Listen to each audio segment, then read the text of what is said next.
Not getting out of this neighborhood.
I wanted to fit this.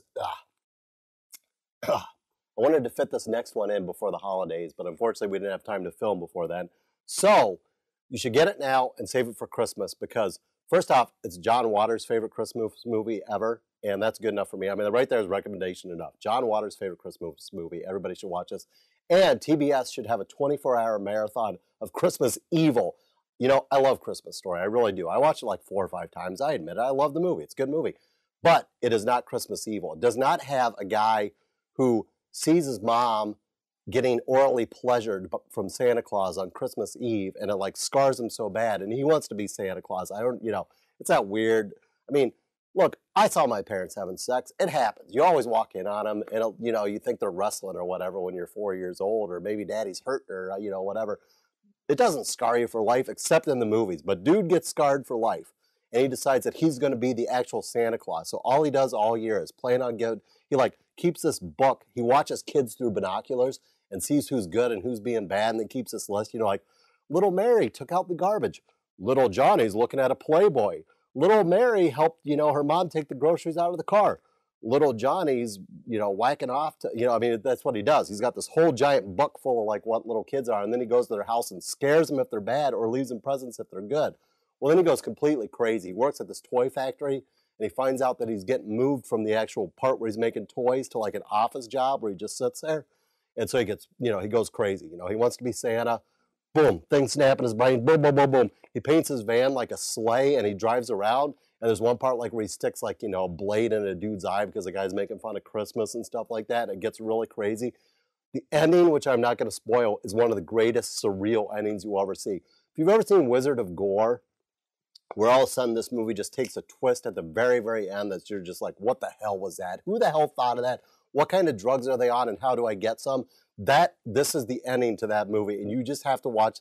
I mean, the rest of the movie, yeah, the acting's terrible. You know, special effects are bad. There's not that much gore. It's just like, you know, this dude who's a crazy Santa Claus going around, like, you know, killing people and stuff.